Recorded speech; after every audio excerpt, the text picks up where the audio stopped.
Khona buzile-ke ukuthi ngabe-ke ukuphupha umuntu odumile sengisho-ke abantu-ke esibezwa-ke lapha komabonakude sibabona-ke ey'nkundleni zokuxhumana-ke abadumile impela abavela nakuma-radio.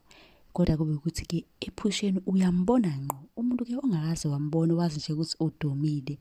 Ukuphupha-ke celebrate noma ngithi umuntu odumile ojwayele nje ukuvela kumabonakude.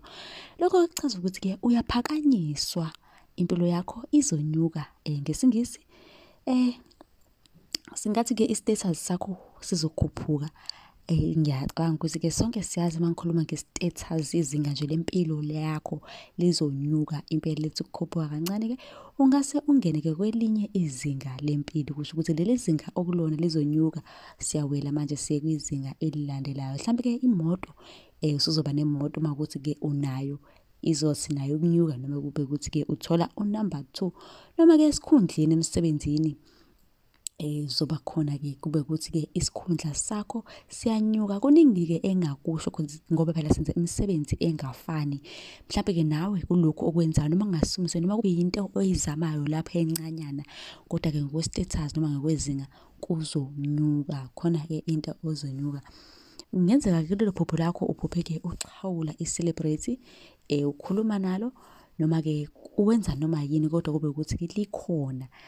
Lelo phupho lichaza lento bengisho nje yonke ukuthi-ke uzophakanyiswa.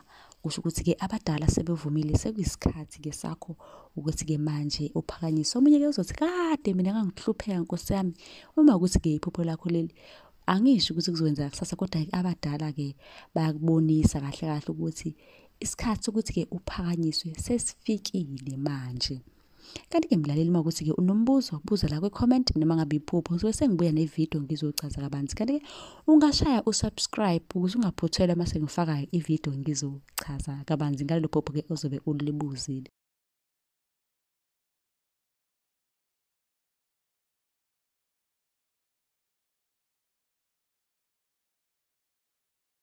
Khona-ke obusile la egruphini wathi nje uphuphe nge-ex kodwa-ke lapha ephusheni bekunomuntu-ke ayethandana naye-ke i-ex yakhe.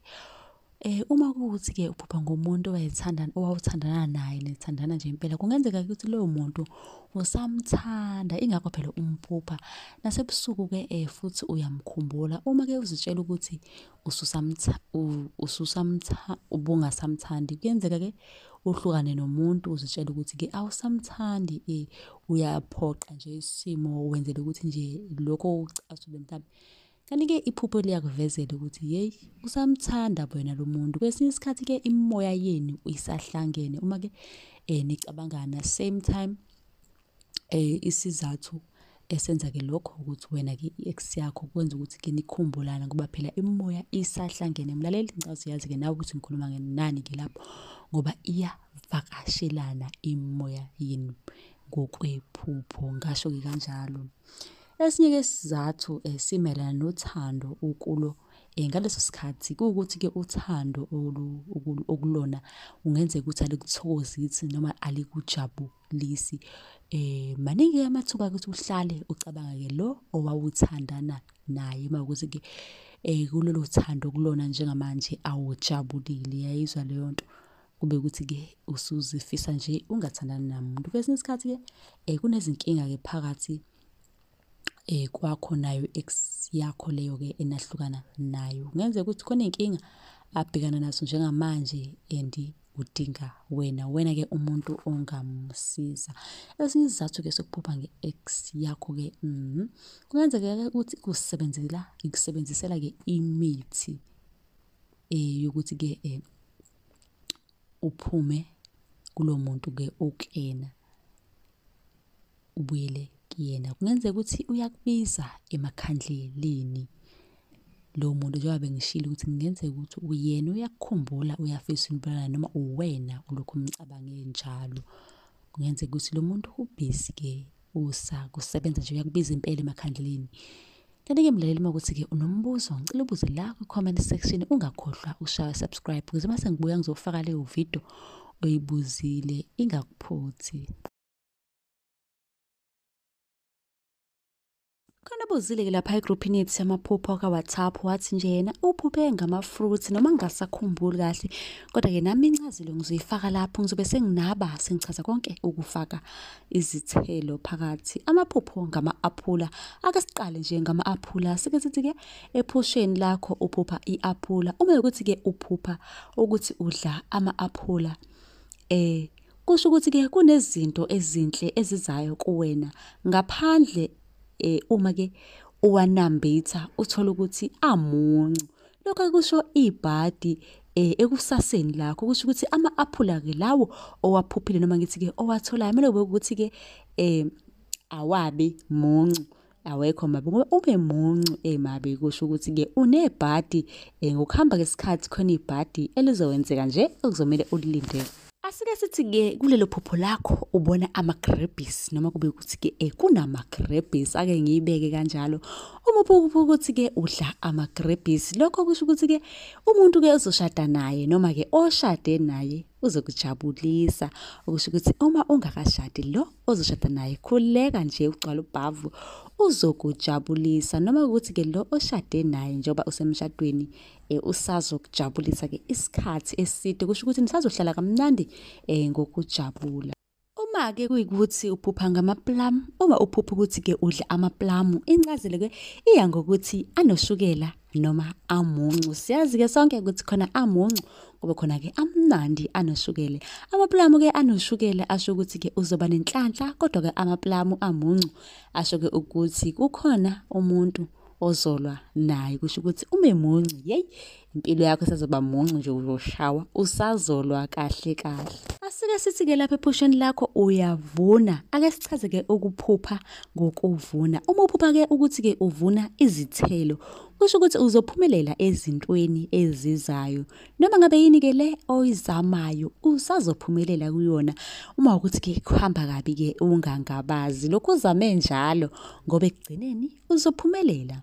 Ummbila-ke nezinye izitshalo zokudla zibalulekile kakhulu-ke futhi zisho ukuthi-ke uzoba yisigwili. Uma-ke nawe mlalelo nephupho-ke futhi asikuchazele lona, ungakhomenta-ke la ngizobe sengibuya nempendulo. Kanti-ke ungakhohlwa ukushaya usubscribe ukuze ungaphuthela ngamanye amavidiyo engizobuya-ke sengizowachaza, ngoba iphupho ozolibuza lapho ngizobuya nevidiyo yalo ngichaze kabanzi ngalo. Khona Buzile-ke wathi ucela ukubuza ukuthi ngabe ukuphupha ngamatshe chaza ukuthini. Iphupho lakhe belinamatshe phakathi noma ngasakhumbuli kahle lapha egroupini. Uthena uma ukuthi-ke uphupha amatshe kuchaza-ke ubunzima osazobhekana nabo-ke empilweni yakho. Kusho ukuthi-ke kumele ulindele ukuthi khona ubunzima obuzayo empilweni yakho, noma singazi-ke ukuthi ubuza nini, kodwa nje kusanobunzima nje obuzobhekana nabo. Kuncike ekutheni-ke amatshe lawo ovela ephusheni lakho ngabe-ke akanjani. Uma ukuthi uphupha-ke ushayela amatshe akuvimbe emgaqweni, lokho kuchaza ukuthi-ke izithiyo ezizovimba-ke impumelelo yakho. Kunezinto ezisazoyivimba impumelelo yakho. Asisithi uyadrive-ke emgaqweni kube khona-ke amatshe akuvimbile kungakhona ukudlula, kusho ukuthi kunezinto-ke ezisazovimba impumelelo yakho. Kanti-ke amatshe amaningi amancane noma amakhulu, lokho kuchaza ubunzima-ke empilweni yakho. Kungenzeka-ke kube amadwala. Kusho ukuthi-ke siyawazi-ke amadwala ukuthi into engakanani nje ebabazekayo impela engathi kulo. Kusho ukuthi-ke lobo bunzima obuzayo bunganga madwala. Uma-ke kuwukuthi-ke khona umuntu-ke ephusheni obekujikijela ngamatshe uzwaphuphe nje bebekujikijela ngawo, kusho ukuthi-ke khona okuzama-ke ukukuthakatha. Kusho ukuthi kumele lusukumele ngokuphazima kweso-ke leli phupho engaze ephumelele phela lo muntu-ke lo ogangayo-ke ngezinto-ke ey'ningi kodwa ey'faka nje ukuthakatha. Uma-ke ubaleka bahlulekile, kodwa-ke uma amatshe ekushaya lokho kusho ukuthi baphumelelile. Kusho ukuthi leli phupho alikho lihle neze uma ukuthi-ke bakushaya ngamatshe ephusheni. Sukuma uvuke uyimele uzame-ke ukuthola-ke ikhambi elizokuvikela-ke kulabantu abazama ukukuthakatha. Kanti-ke mlaleli ungakhohlwa-ke ukushaya usubscribe ukuze-ke nawe uma ubuza elinye iphupho la kwi-comment section ngibuye nevidiyo yalo izovele nje ingene fast notification. Uma ukuthi usubscribe uzoyibona ividiyo isingena kuwe bese kube ukuthi-ke uyayithinta uyibuke uphinde futhi ubuze umbuzo olandelayo bese-ke ngibuya nenye ividiyo. Khona-ke ubebuza ukuthi ngabe kusho ukuthini-ke ukuphupha unqunu. Kahle kahle baningi ababebusa. Omunye-ke uke wathi yena uphuphe elahlekelwe izimpahla. Kusho ukuthi ubeyihambela nje maponapona iy'mpahla engaziboni. Kodwa mlaleli, okokuqala nje bengicela ukuthi ushaye u-subscribe la ukuze ungaphuthelwa-ke mhla sengibuya ngifaka enye ividiyo yephupho ngilichaza. Uma ukuthi-ke wena uyathanda ukubuza, ungabuza kwi-comment section ngizobuya nevidiyo yakho. Amaphupho ngokuba nqunu uma ke kuba yikuthi-ke uphupha ulahlekelwe izingubo futhi-ke unqunu, sengisho ukuthi uphupha unqunu. Lokho kusho ukuthi-ke uzoba nebhadi maduzane, kusho ukuthi khona kuzohamba kabi maduzane. Qaphela noma ulindele, noma-ke kube yikuthi uyayisukumela le ndaba ngokuphazima kweso kungaze kwenzeke. Kusho ukuthi-ke uzoba nenkinga emsebenzini, emndenini, nasebudlelwaneni bakho nabanye. Kungenzeka-ke othandweni, abangani, noma ngithi-ke abantu abaningi obajwayele. Okumele kwenzeke ukuthi uqaphele, ucophelele nje konke okwenzayo ukuze-ke ingagcini-ke usuba nebhadi, uba ney'nkinga ezingenasidingo ngoba kuzoba yiy'nkinga ezingenasidingo. Kodwa-ke mlaleli, uma unombuzo ungabuza nje la kwi-comment section. Ngizobe sengibuya-ke nevidiyo ngichaza iphupho lakho. Ungakhohlwa ukushaya u-subscribe ukuze ungaphuthelwa-ke mhla sengibuya nevidiyo elandelayo. Ngizochaza phela lelo phupho elizobe libuzwa wena.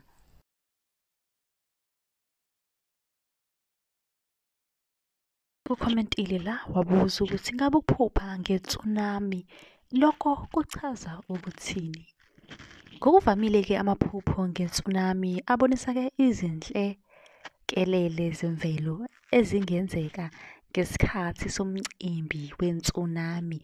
Okusho ukuthi ngesikhathi okungenzeka ngaso i-tsunami. Isibonelo nje engingakusho, uma uphupha nge-tsunami eshaya ikhaya lakho, lokho-ke kungase kube inkomba yokuthi-ke kukhona okuzokwenzeka okuzodala umonakalo omkhulu.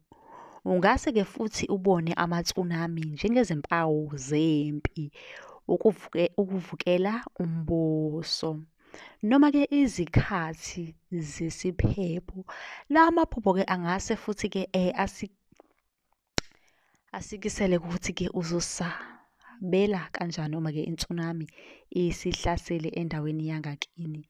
Ukuphupha-ke nge-tsunami nokusinda asike sithi le tsunami iyenzeka ephusheni bese-ke uyasinda.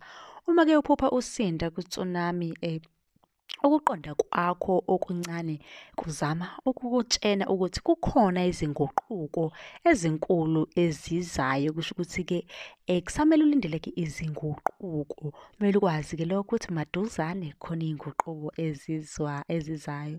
Uzizwa-ke sengathi uqala phansi futhi awunalutho, ukubonisa-ke ukuthi-ke udinga ukuzakha futhi kusho ukuthi impilo yakho kufanele ukuthi isizoqala kabusha.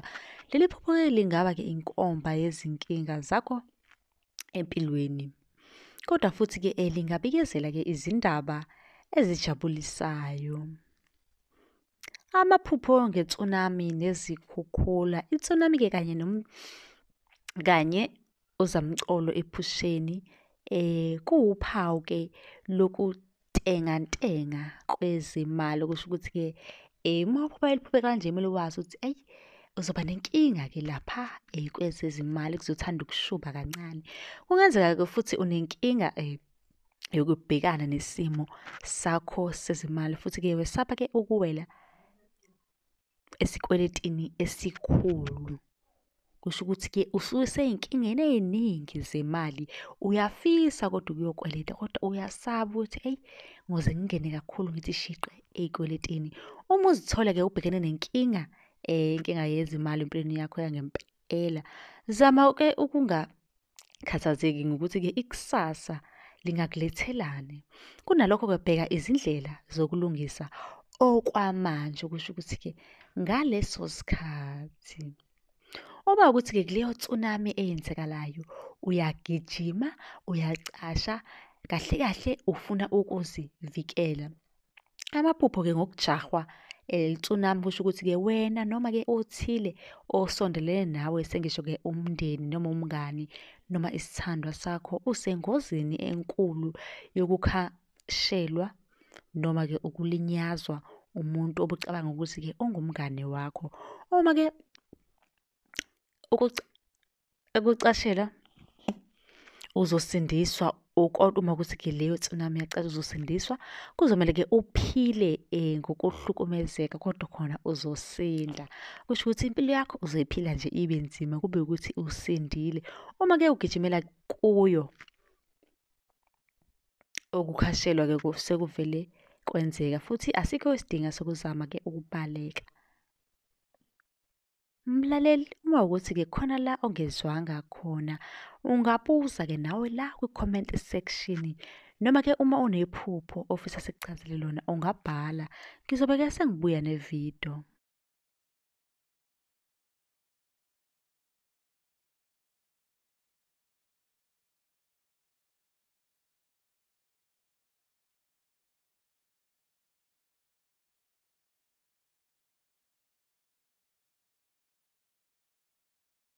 Khona-ke ababuzile abaningi belokhu bebuze njalo bethi ngabe ukuphupha usesikoleni noma ngesikole kuchaza ukuthini? Kodwa-ke mlaleli, ungakwenza njengamanje ukuthi-ke ushaye u-subscribe ukuze ungaphuthelwa-ke mhla sengibuya nevidiyo-ke elandelayo ngichaza iphupho elibuzwe wena noma omunye umuntu. Ukuphupha-ke usesikoleni noma ngesikole kubuye-ke kusho ukuthi-ke kumele uthwase.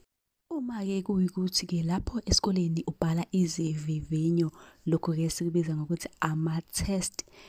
Uma uphupha-ke ubhala ama-test noma izivivinyo, uzobhekana nokuhlupheka maduzane nje. Kunabantu abafuna-ke ukukujikela, kodwa-ke uma-ke usebenza kanzima uzophumelela. Kusho ukuthi-ke ukuze uphumelele noma ngabe yini-ke le oyenzayo, kuzomele usebenze kanzima. Ukuphupha-ke uqoka umfaniswano, kungenzeka ukuthi lowo mfaniswano ungowesonto, owomsebenzi noma-ke owesikole, noma okunye-ke okwenzayo empilweni yakho. Lokho-ke kuyinto enhle kakhulu. Leli phupho-ke libika-ke ukuthi kulokho ugqoka umfaniswane wakho kusuke wenza kahle kakhulu kukhona, futhi-ke abantu ohlanganyele nabo kulokho basuke bekukhonzile kakhulu. Kusho ukuthi-ke uma usemsebenzini ugqoke leyo mfaniswano, kusho ukuthi emsebenzini wakho bakukhonzile kakhulu. Kanti-ke uma ugqoka umfaniswano womsebenzi, kusho ukuthi-ke bakukhonzile futhi-ke bayayithanda indlela owenza ngayo emsebenzini wakho. Kusho ukuthi kumele uwenze kakhulu. Mlaleli, uma ukuthi-ke nawe unephupho ufisa ukulibuza, ngicela ucommente la ulibhale, ngizobe sengibuya nevidiyo. Noma-ke uma unombuzo la ongazwanga khona kahle ungabhala, ngizobe sengiyakuphendula. Ningakhohlwa-ke ukushaya u-subscribe. Khona-ke obusile la kuma-comment ukuthi yena unenkinga nje yokuhlezi ephupha edla. Kusho ukuthi leli phupho lihlezi limphupha. Namhlanje uzophenduleka ukuthi-ke ngabe lichaza ukuthini. Amaphupho ngokudla, uma-ke kuwukuthi-ke uphupha udla, kungasho-ke into enhle kanye engeyinhle ngempilo yakho, ukuthi leli phupho linakho nje ukuhlukana kabili, lichaze-ke into enhle nento-ke engeyinhle. Uma-ke uphupha ukuthi-ke udla ukudla okumnandi, uzothola-ke injabulo nempumelelo empilweni yakho. Umudla ulele phansi, kusho ukuthi-ke kukhona okuzokulahlekela. Uma-ke ungowesifazane ongashadile, lokhu kusho ukuthi-ke kuzoba nezinkinga nelobolo lakho. Uma ukuthi-ke usazolotsholwa noma nje emalungiseleni-ke ukuthi-ke kwenzeke lokho, kusho ukuthi khona iy'nkinga uzoba nazo. Uma-ke kuyikuthi udla ekamelweni lokudla, kusho ukuthi uzowenza umngani omusha maduzane nje. Ngisho kuthiwa-ke awusiyena umuntu-ke owumuntu othanda-ke abangani, kodwa-ke kulindele lokhu ukuthi khona umngani ozomenza maduzane. Uma uphupha ukuthi-ke udla kangangokuthi-ke uzizwa-ke ungaphilile, kusho ukuthi-ke uzohlupheka ngasey'malini. Enye incazelo-ke ngokuphupha udla ukudla, kusho ukuthi-ke usuke udliswa. Abaningi bayakwazi lokho abanye banakho ukuthi mebevuka ekuseni makuthi-ke uphuphe edla evuke-ke aphalaze. Uma uphupha udla usuke-ke udliswa, kusho ukuthi khona umuntu ukudlisile. Uma-ke ukudlile ukudla ephusheni, lokho kusho ukuthi-ke khona ukuthi-ke idliso lingenile ngaphakathi kuwe. Kanti-ke uma uphaphame ungakakudli ngaphambi kokuthi ukudle, kusho ukuthi alingenanga idliso. Uma lokho kudla ubukudlile ephusheni, kumele ube nesiqiniseko sokuthi uma uvuka nje ekuseni, into yokuqala uyaphalasa ukuze lizophuma lonke idliso. Abaningi bayaye benze kanjalo, kusho ukuthi nawe uma unaleyo nkinga usungavuka-ke ekuseni uphalaze ukuze lizophuma-ke lonke idliso. Mlaleli, uma ukuthi-ke nawe khona la ongazwanga khona kahle noma khona la onombuzo khona, usungakhomenta-ke nawe, ngizobe sengibuya-ke nevidiyo yakho ngizokuchazela kabanzi ngephupho obenalo. Nisale kahle, ningakhohlwa ukusubscribe. Khona-ke obuzile ukuthi ngabe kuchaza ukuthini ukuphupha ngemvubu. Kodwa-ke ngikucelayo kuwe ukuthi ushaye subscribe ukuze ungaphuthelwa-ke mhla sengibuya phela nevidiyo yephupho elibuzwe wena, ngizochaza kabanzi ukuthi lokho kuchaza ukuthini. Kanti-ke manje ngizohlaziya mayelana nemvubu nokunye-ke akubuzile lo engimphendulayo. Ukuphupha ngemvubu noma ngithi-ke ukuyibona imvubu ephusheni, kufanele-ke uqaphele esikhashaneni esilandelayo. Kusho ukuthi kunezimo ezizokwenzeka nje maduze, kodwa kuzomele uqaphele.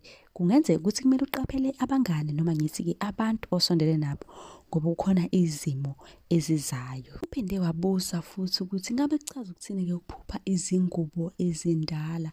Uma-ke kuwukuthi uphupha izingubo noma-ke unikwa izingubo ezingcolile, noma ngithi-ke ubuzwe ukuthi uwashe izingubo kodwa amanzi angcolile, lokho kusho ukuthi-ke ukhona ozama ukuthakatha umuzi wakho. Lona-ke ubebuzile uphinde wabuza ukuthi ngabe-ke amaphupho ngenyoka noma-ke ukuphupha inyoka khona-ke kuchaza ukuthini. Ukuphupha-ke izinyoka akusiyona-ke neze into enhle, into-ke engathokozisi-ke leyo. Siyazi-ke sonke ukuthi-ke inyoka ngisho uyibona eduze kwakho iyisilwane esingathandeki. Lokhu-ke kuchaza ukuthi-ke kusuke kukhona isitha esikulandelayo.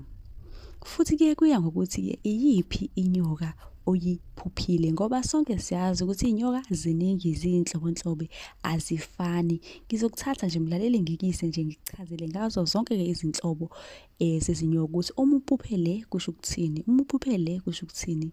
Inyoka nje esoqala ngayo inhlwathi. Uma kuwukuthi-ke ephusheni lakho ubone inhlwathi, leli phupho-ke lisuke liqondene nabantu abadala, amathonga noma ngithi-ke phecelezi amadlozi. Sonke siyawazi ukuphupha imfezi. Lokhu kusho ukuthi-ke kukhona umuntu ozenza umngani kuwena noma ngithi umngani wakho ebeke ekuxokizele, kusho ukuthi uyixoki. Kusho ukuthi kunomuntu oseduze kwakho oyinyoka okungamele-ke umethembe. Uma uphupha izinyoka bese-ke kuvela nomuntu kuleli phupho, kusho ukuthi-ke naye lowo muntu uyathinteka kulezo zitha obhekane nazo ngaleso sikhathi. Ukuphupha inyoka yabathakathi okuyinyoka-ke emnyama enomgogodla omhlophe, lokho khona kusho ukuthi-ke kukhona umuntu okukhunkula ikwenu noma ikini ngenyoka. Lowo muntu esebenza ngokuthumela inyoka yona leyo oyibonile-ke ephusheni. Kanti-ke okunye uma uphupha ubona-ke izinyoka nje kukhomba ishwa ekusaseni lakho. Lokho kufakazelwa-ke uhlobo oluthile lenyoka eqondene nabadala, esuke-ke isho ukuthi-ke amadlozi akuthukuthelele futhi-ke othile uzokukhaphela, ikakhulukazi-ke uma inyoka ikhuluma ephusheni. Mlaleli, uma ukuthi-ke khona la ongazwanga khona noma khona la onombuzo khona, bengicela-ke ubuze la comment section. Khona busile ukuthi-ke ngabe kuchaza ukuthini ukuphupha ngeselesele noma-ke ngithi ixoxo. Sonke-ke siyazi ukuthi ixoxo yisilwane nje esiyigxumelayo esincane kodwa-ke esingathandeki. Angicabangi ukuthi khona umuntu-ke othi yena uthanda iselesele. Yingakho phela-ke uma uliphupha iselesele lesilwane sisho-ke into engeyinhle. Ukuphupha-ke ngexoxo noma iselesele kuyinto engeyinhle. Lokhu-ke kusho ukuthi-ke kunomuntu okushaya ngesichitho esiphehlwa ebusuku nasekushoneni kwelanga sesahlukaniso sothando. Okusho ukuthi-ke khona umuntu okushaya-ke ngesichitho sesahlukaniso. Kungenzeka ukuthi lesi chitho ufuna ukuthi uhlukane nothandiweyo wakho noma-ke nomngani umuntu-ke emkhonze kakhulu. Ngeke nje uzuthande-ke sizogcina-ke sinihlukanisa ngoba ngisho ukuthi isichitho sesehlukaniso ongasiyona-ke into enhle leyo. Ukubamba-ke ixoxo uma ukuthi-ke uyalibamba leli xoxo ngowesifazane uzithwele. Lokhu-ke kusho ukuthi-ke ujabulile ukuhlangabezana nomntwana wokuba-ke ngokuthi-ke usuzoba umzali. Leli phupho kungenzeka futhi lihlobene nesikhathi ngaphambi kokuba-ke ukhulelwe. Kwenzeke-ke uphuphe ixoxo emlonyeni. Lokhu-ke kungenye-ke yamaphupho engaxakile futhi-ke ayimvela kancane umuntu-ke angawathola. Kepha-ke uma umuntu ethola leli phupho kusho ukuthi-ke unezwi elidalwa ukugula. Leli phupho lingaba-ke mayelana nokwesaba okuphathelene-ke nokukhulelwa okuvame ukuthi-ke owesifazane engakwazi ukukuveza. Uma-ke ubona iselesele lisemanzini ephusheni, ukuphupha ngexoxo emanzini kuxhunyaniswe kakhulu nokuzala. Indlela-ke amaxoxo aqala ngayo emanzini njengamaxoxo bese-ke eba ngonozankosi. Ngemuva kwalokho agcine-ke eseba amasele noma ngithi amaselesele. Kwenzeka-ke okufanayo ensaneni zabantu. Ukubona amaxoxo emanzini kusho ukuthi-ke izingane zingaba nempilo futhi zidlale. Lapho-ke amaxoxo esuke endiza khona, lapho-ke owesifazane uma ekhulelwe ephupha amaxoxo endiza, kukhombisa ukuthi-ke unethemba lokuthi uzozithola izindawo eziphakeme zenjabulo nengane yakhe. Unethemba lokuthi-ke ikusasa lezingane zakhe lizoba impumelelo, kube nokujabula futhi phakathi. Ngiyathemba-ke mlaleli ukuthi ukuzwe konke ebengikuchaza. Uma ukuthi-ke khona la unombuzo wona, ngicela ubhale la ku-comment section umbuzo wakho ukuze-ke ngizobuya nevidiyo noma ngikuphendule. Ebese-ke ushaya subscribe ukuze ungaphuthelwa-ke amanye amavidiyo engisazowafaka. Khona-ke ubuzile ukuthi ngabe kuchaza ukuthini-ke ukuphupha ngomshado. Uma-ke uphupha ushada noma-ke usemshadweni, lokho kuchaza ukuthi-ke emndenini kukhona-ke osezoshona noma ngithi ozoshona ozovelelwa yinkinga embi. Kodwa-ke umuntu uma-ke ephupha akuvamile ukuthi eziphuphele yena iphupho. Iphupho-ke lisuke limayelana nomunye umuntu. Amaphupho ngomcimbi womshado. Uma uphupha ukuthi-ke uyashada kuyibhadi, ikakhulukazi-ke uma ungumuntu wesilisa. Kusho ukuthi-ke kuzoba nezikhathi ezinzima empilweni yakho maduze nje. Uma-ke omunye wabantu ephusheni lakho begula noma-ke bekhubazekile, kusho ukuthi-ke uzoba nomshado ongenayo injabulo. Kuyinhlanhla kuphela uma umuntu wesifazane eziphupha eshada nekhehla. Kubuye-ke kwenzeka ukuthi-ke uphupha nomuntu-ke ongasekho emhlabeni. Lapha-ke sibheka izindlela ezimbili zokushada nomuntu ongasekho emhlabeni. Eyokuqala-ke yilapho eshona-ke sekwenziwe wonke-ke amalungiselelo noma-ke omunye kodwa-ke engaqedanga ukukhipha izinkomo zamalobolo. Kuthi-ke noma esefile kudingeka ukuthi-ke umndeni wakhe noma amadodana akhe aqhubeke la agcine khona-ke noma-ke eqhubeke nokuyolobola kumalume. Ukushada nomuntu ongasekho ngokwesintu-ke kunabantu noma imindeni ekholelwa-ke ukuthi-ke umshado awumiswa futhi awuhlekiswa. Kuthiwa-ke kuyibhadi ukuwumisa noma ukuwuhlehlisa. Njengokuthi-ke uma eshona umkhwenyana umshado uyaqhubeka ngokuthi-ke loyo bese lutsheliwe futhi-ke uzoshada. Ushada nomfana walowo muntu wesilisa oshonile noma indodana yakhe, kodwa basuke bemele lowo angasekho emhlabeni. Umndeni-ke uhlala phansi ubonisane kuvunyelwane ngalokhu-ke ngoba phela umakoti useke wazohlala yedwa ekhaya. Usuke ezohlala yedwa ekhaya. Okuqaphelekayo-ke ngalo mkhuba ukuthi kwenziwa ngabantu abasuke sebevele benezingane kulowo muzi, befuna-ke ukuthi zikhulele ekhaya. Zikhona-ke izinkinga ezihambisana nalo mkhuba, njengokuthi-ke kukhona abanye omakoti-ke abangeke bakuthakasele ukufika kwamakoti ongenaye-ke umyeni phakathi nekhaya, ngoba phela kungenzeka-ke abathathele abayeni babo. Okunye-ke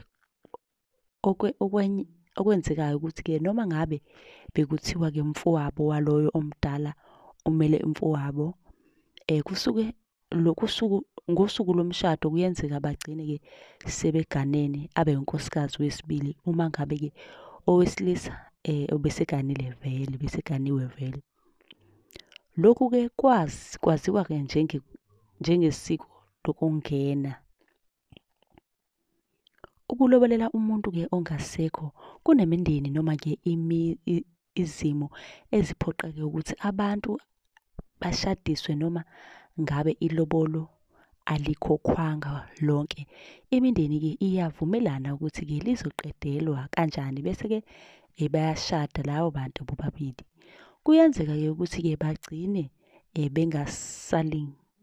bengasalihambisanga ngezimo ethile, okungaba-ke umnotho aze-ke ashone wesilisa. Isikhathi esiningi-ke abantu abakholelwa-ke emadlozini abalandeli-ke lo mkhuba ngenxa yokubona ukuthi-ke izinto azihambi kahle. Batshenwa-ke ukuthi kufanele kuqedelwe ilobolo. Lapha-ke indodana endala kufanele-ke imele uyise ngokuthi-ke iye komalume iyoqedela ukulobola-ke kanina, ukuze zonke izinto zizohamba kahle. Okunye-ke azikho izifungo eziba khona emshadweni wasemakhaya noma-ke kowesintu. Kuphela intombi yabuzwa yiphoyisa lenkosi ukuthi iyazi ukuthi-ke kuhlangenwe ngani lapha noma-ke izokwenzani, bese kuba yila intokazi-ke evuma khona. Bese umshado uqhubeka kanjalo, kube mnandi kushadwe. Mlaleli, uma ukuthi-ke nawe khona iphupho ofisa ukuthi sikuchazele ngalo, ungabuza la kwi-comment section bese-ke ushaya u-subscribe ukuze ungaphuthela wonke amavidiyo engisazowafaka ngichaza khona amaphupho.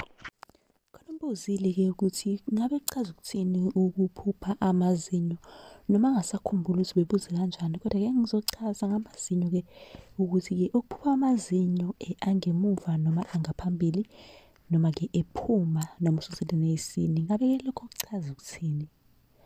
Ukuphupha ukukhumuka amazinyo kuchaza ukuthi-ke empilweni yakho kunento-ke eyigugu ezokulahlekela. Ukuphupha uxegwa amazinyo khona kungaba yisixwayiso sokuthi izinto azimile kahle empilweni yakho.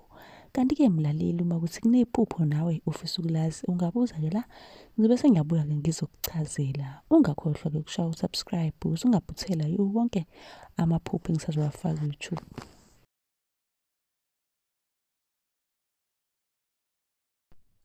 Khona buzile-ke ukuthi ingabe kuchaza ukuthini ukuphupha undiza. Ngizochaza nje ukuphupha undiza bese ngithi-ke ukunaba kancane kulelo phupho. Ukuphupha undiza lokho kuchaza ukuthi-ke usuke unobungcwele futhi obuningi. Imvamisa-ke mawuphupha undiza usuke-ke Ubalekela lokho okusho ukuthi-ke isithunywa sakho besikulwela. Okusho ukuthi isithunywa sakho suke sikulwela impela uze undize impela uyibone emoyeni ephusheni. Kuyenzeka-ke uphuphe-ke ubhukuda olwandle noma emfuleni. Lokho kuchaza-ke ukukhuphuka kwamandla esithunywa. Futhi-ke kuhle uvakashele khona nezibani uyothandaza noma-ke uthandazelwe. Uma ukuthi-ke uphupha usolwandle kumele-ke uphinde ubuyele olwandle uyothandaza bakithi. Abanye-ke imvamisa banokuphupha benza ucansi.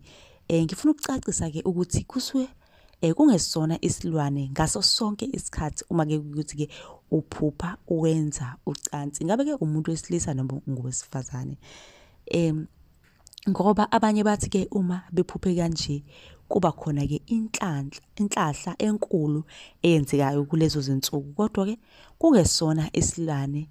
Engifuna ukusho nje ukuthi-ke nedlozi liyakwenza-ke lokhu ukuthi kanjani noma ngani uyokwazi mhla kwabhekana nawe lokhu. Ungizwe kahle ngithi kuyenzeka isilwane but kwesinye isikhathi kungabi yisona. Shothi kuyaba isilwane kuphinde kwesinye isikhathi kungabi isilwane. Ukuphupha-ke uthandaza kusho ukuthi-ke vuka uthandaze noma amandla akho asemkhulekweni ngaleso sikhathi. Kusho ukuthi nje uma ubona ukuthi cha ngisephusheni impela kodwa ngiyathandaza. Thandaza noma ekuseni uma uvuka nje into yokuqala kuzomele uthandaze. Ubonge nje noma ucele lokhu okubalekile okumele ucele futhi ungalahli ithemba emkhulekweni yakho. Ulokhu ukhuleke njalo nje ungalahli ithemba. Mlaleli uma ukuthi-ke nawe khona-ke ufisa ukwazi iphupho ufuna ukulazi ungakhomenta la ngezansi ngizobe sengiyakunika-ke ama-details amanye-ke amaningi ukuthi-ke ungayithola kanjani incazelo yalelo phupho. Bese-ke uyasubscribe la ku-YouTube wethu ukuze ungaphuthelwa yiwo bonke amavidiyo engisazowafaka ngichaza amaphupho nokunye okuningi. Khona-ke obuzile ukuthi amaphupho ngokukhulelwa wona ngabe-ke achazwa kanjani. Kanti-ke mlaleli kwakho njengamanje ungashaya usubscribe la ukuthi ungaphuthelwa-ke yiwo wonke amavidiyo amanye engisazowachaza ngamaphupho. Amaphupho ngokukhulelwa uma-ke uphupha amaphupho-ke abika isisu noma-ke ngithi ukukhulelwa. Uma uphupha-ke izithelo nje okokuqala iy'thelo eziningi ezahlukahlukene kuyenzeka-ke uphuphele umuntu wakini noma umngane wakho okhulelwe noma-ke noma ngabe uba osondelene nawe. Kodwa uma uphupha-ke udla izithelo kusuke kunguwena ozokhulelwa noma kanti vele usukhulelwe. Uma uphupha-ke ubhukuda emanzini angcolile ukhumbule ukuthi lawo manzi asuke engcolile hhayi noma imaphi-ke amanzi kodwa uma engcolile noma udaka olunamanzi ubisha kulona kusuke-ke kunguwena okhulelwe. Uma-ke uphupha ukuthi ukhulelwe kusho ukuthi-ke uzoba namawele ngelinye ilanga ikakhulukazi-ke uma uphupha wona futhi amawele. Kukhona abantu-ke abakwaziyo ukuthi-ke bayaziphuphela bona uma bekhulelwe. Kodwa-ke isikhathi esiningi umuntu uyaye aphushelwe ngomunye umuntu. Akujwayelekile noma ngithi-ke akuvamile ukuthi uziphuphele wena. Nawe-ke mawuphupha akujwayelekile ukuthi-ke uphuphele omunye umuntu. Khona iphupho-ke othi uma usukhulelwe nabantu-ke sebazi ukuthi ukhulelwe kodwa kuthola ukuthi-ke umuntu omdala ekhaya uzophupha futhi kodwa esebona ubulili bengane kulelo phupho. Kunenkolelo-ke yokuthi lelo phupho lisuke-ke lichaza ukuthi ingane iyisibusiso usuke-ke uyiphiwe amadlozi akini leyo ngane. Kodwa inkinga-ke iba lapho le ngane uma isizelwe ivamise-ke ukugula kakhulu. Ikakhulukazi-ke uma ingahlawulelwanga kubo lapho-ke izalwa khona. Izidalwa zivamise-ke ukuyibanga ingane leyo. Futhi-ke nawe mzali wengane kufanele-ke ingane yakho uyibonge uma isizelwe ngoba inenhlanhla. Noma-ke uzobonwa kumele-ke uyenzele okuthile nawe njengomzali. Ugayeke utshwala besintu, upheke nenyama yangaphakathi bese omakhelwane bazoyibona ingane bamize, ubize nje umndeni wonke, kuzoba mnandi kudliwe, ku-enjoywe phela ukuthi ingane isifikile. Kunamaphupho-ke esikwaziyo ukuthi-ke uma uwaphophile wenze okuthile ukuze ukwazi-ke ukugwema okungase kukuvelele noma kuveleleke ingane. Kodwa-ke awokufa nawokukhulelwa awukwazi-ke ukuvimba noma ukugwema uma sekwenzekile kwenzekile. Kodwa-ke kubalulekile-ke ukukhumbula amaphupho osuke uwaphuphile ebusuku ngoba awusizo kakhulu amaphupho. Sonke-ke siyakwazi lokho ukuthi abadala ibona abathumela imiyalezo ngamaphupho, so kubalulekile-ke ukuthi ubalalele. Ukuphupha omunye umuntu ekhulelwe. Ukuphupha omunye umuntu ekhulelwe, lokho kubika-ke ukuthi kukhona into noma izinto okungezakho ngokufanelekile kodwa ezisezandleni zomunye umuntu ngaleso sikhathi noma ngalezo zinsuku. Kepha-ke esikhathini esingeside leyo nto izobuyela ezandleni zomnikazi wayo. Kungaba yinto-ke kungaba yinto-ke eyifa kuwena noma kube yinto eyakulahlekela esikhathini esedlule. Kanti-ke futhi kungaba yisikhundla esanikezwa omunye umuntu ngendlela engasibo ubulungiswa. Sekuzovela imfihlo ukuthi-ke leso sikhundla kwakungesakho. Ngiyacabanga-ke mlaleli ukuthi ukuzwe konke engikushilo. Uma kuthi-ke khona la onemibuzo khona noma la ongazwanga khona, ungasabi ukubuza-ke la kwi-comment section noma ucele inamba, ngizokunika nje ngokuphazima kweso. Kanti-ke ungakhohlwa ukushaya usubscribe ukuze ungaphuthelwa wonke amavidiyo engisazowafaka. Ungabuza-ke umbuzo wanoma iliphi iphupho. Mina-ke ngizobe sengibuya nevidiyo ngizochazela ukuthi lelo phupho olubuzayo lingabe-ke lichaza ukuthini. Nisale kahle emakhaya.